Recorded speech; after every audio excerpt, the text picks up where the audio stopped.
కేటీఆర్ తండ్రిని అడ్డం పెట్టుకుని రాజకీయాలకు వచ్చారని ఎలాంటి వారు తమపై మాట్లాడితే పట్టించుకోమని కేంద్ర మంత్రి బీజేపీ రాష్ట్ర అధ్యక్షులు కిషన్ రెడ్డి అన్నారు. నిజామాబాద్ జిల్లాలో మోడీ బహిరంగ సభ ఏర్పాట్లను పరిశీలించిన కిషన్ రెడ్డి కేటీఆర్ పై ఫైర్ అయ్యారు.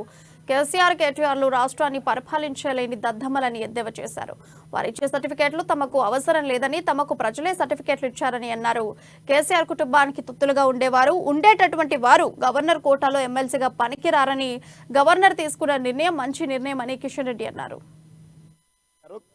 ఆయన గురించి నాకు అడగాల్సిన అవసరం లేదు. మేము సాధారణ కార్యకర్తల నుంచి పైకొచ్చి పనిచేస్తున్నాం.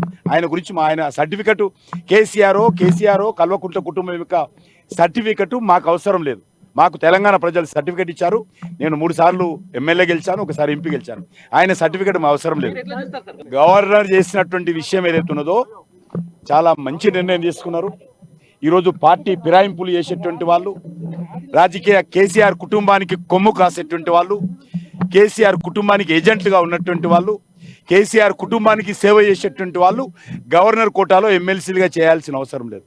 నేను నిన్న కూడా చెప్పాను. మీకు తెలుసు, ఈరోజు భారత ప్రభుత్వము రాష్ట్రపతి కోటాలో ఇదే తెలంగాణ నుంచి RRR పిక్చర్గా పనిచేసినటువంటి రాజమౌళి గారు తండ్రి గారు అయినటువంటి విజయేంద్ర ప్రసాద్ను మేము రాజ్యసభకు నామినేట్ చేశాము. ఆయన రాసినటువంటి చిత్రాల కథ ఏదైతున్నదో ప్రపంచవ్యాప్తంగా భారతదేశం యొక్క పేరు ప్రతిష్టలు తీసుకెళ్ళింది. కాబట్టి ఆ రకంగా కవులు, కళాకారులు, విద్యావంతులు, మేధావులు వాళ్ళంటి వాళ్ళను ఈరోజు ఎమ్మెల్సీగా పెట్టాలి తప్ప కేసీఆర్ కుటుంబానికి, కేసీఆర్ అడుగులకు మడుగులొత్తే వాళ్ళు, కేసీఆర్ కుటుంబానికి సేవ చేస్తూ ఆయన చుట్టూ గుడుగుడు